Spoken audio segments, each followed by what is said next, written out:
ถวนามันมีลายเลย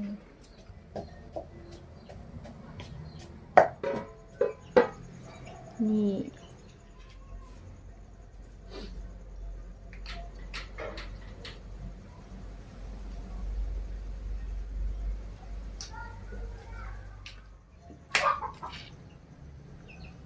สบายดีเด้อพ่อแม่พี่น้องสบายดีเบอร์สุขุสุขคนเด้อยินดีต้อนรับพ่อแม่พี่น้องเข้าสู่ซองน้องคิงสาวลาวเก่าทุกคนวันนี้ก็มา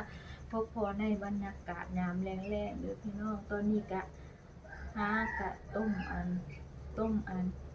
น้องใหม่นะทุกคนต้มน้องใหม่ไผ่ป่านั้นนะคะอยู่หน้ามาเบิ่งเข้านาแล้วก็หา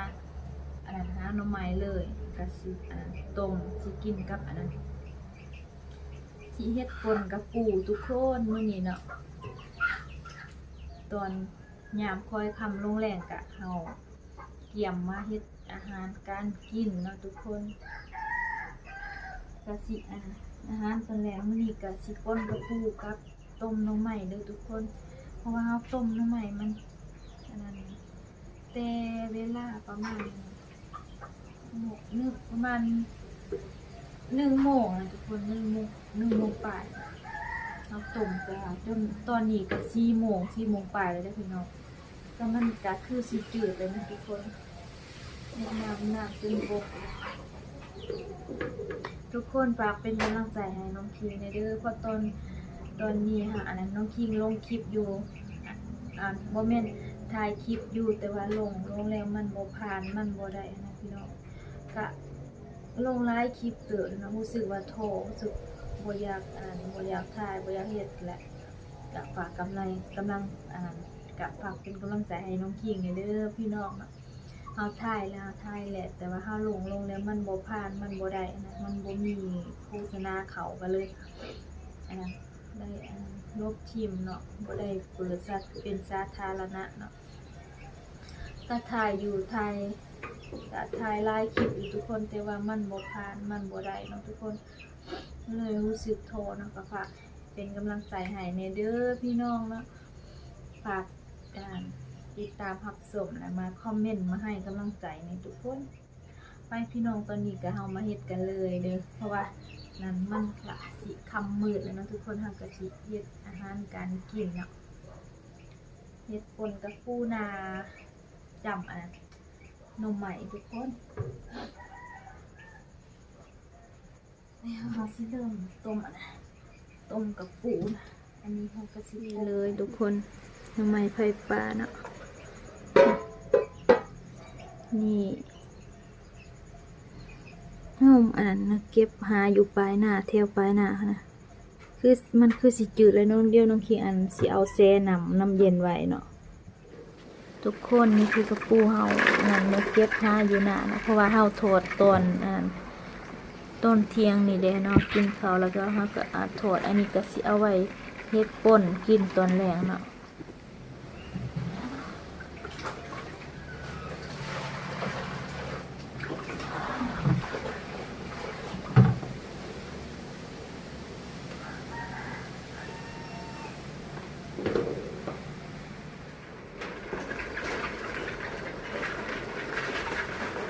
ก็มีกระตุ้งใหญ่เลยทุกคน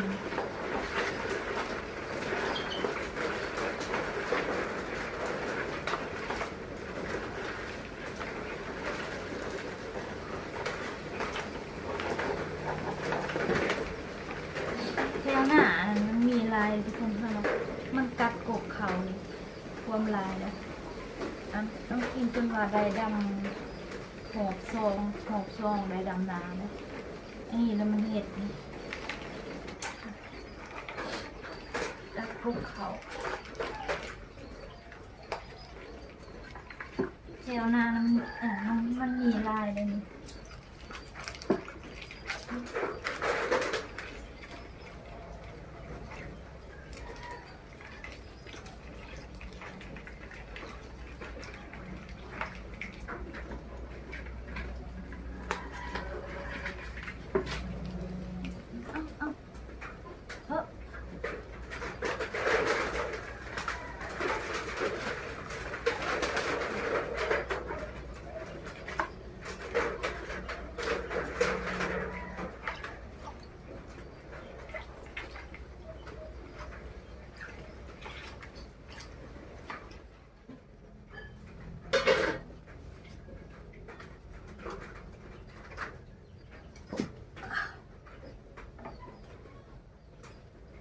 สิแช่อันนี้แช่หน่อไม้ใส่น้ำเย็นนะเพราะว่าอันนั้นเฮาย่านมันสิบ่จืดแต่ว่าเฮาต้มจนเป็นอันนั้น2-3 ชั่วโมงเนาะ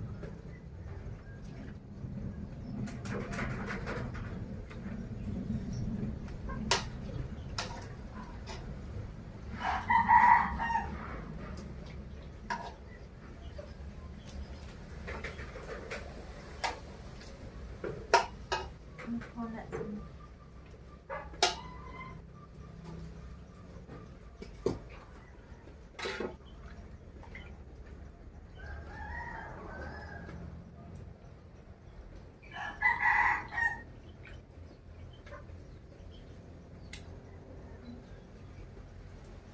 ดี๋ยวลองชิมมันก่อน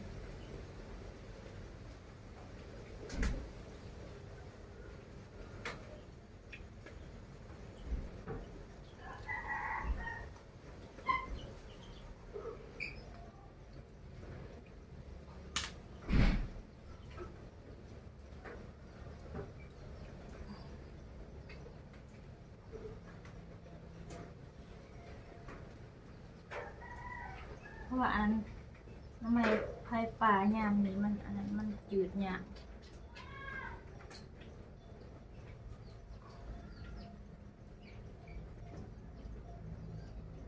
หน่อไม้เผ็ดกับหน่อไม้ลายมันจืดง่ายต้มข้าวเดียวมันก็จืด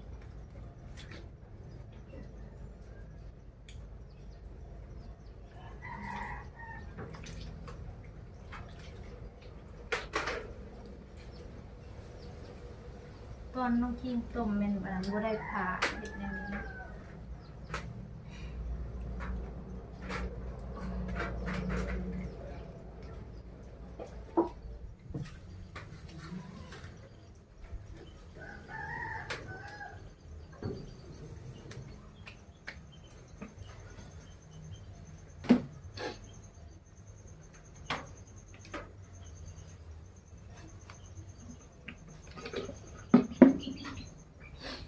ที่อันนั้นสิจีหัว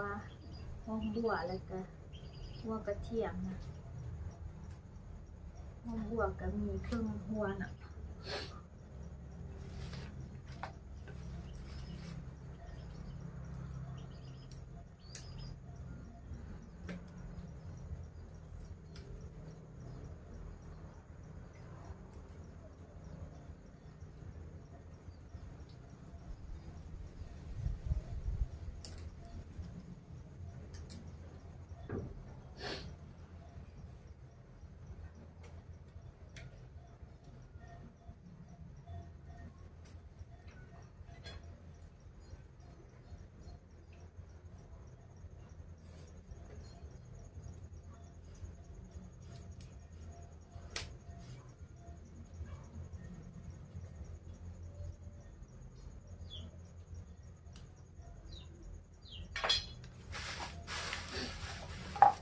มักพริกอันนั้นน้องคิงก็บ่มีอันนั้นมักพริกดิบทุกคน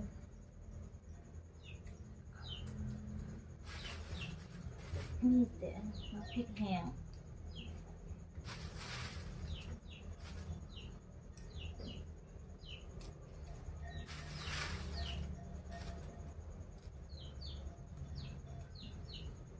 เอา4 หน่วยเผ็ดหลายยันอันนั้นกินบ่ได้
นก็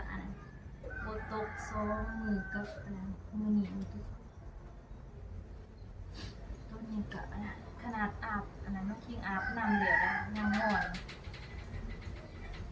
ยังรู้สึกร้อน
เฮ็ดหน่อไม้เสริมป่นเฮ็ดป่นกบคือสิคักแซ่บน้ำนี่มันบ่กบบ่ทันใหญ่ทุกคน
เป็นครั้งแรกของปีทุกคน ที่อันนั้นกินปนกับปูเนาะ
นี่ทุกคนกะแล้วเนาะกระจงมันยาวคนบ่มาจากของมันกันตกอีกคือเก่าพี่น้อง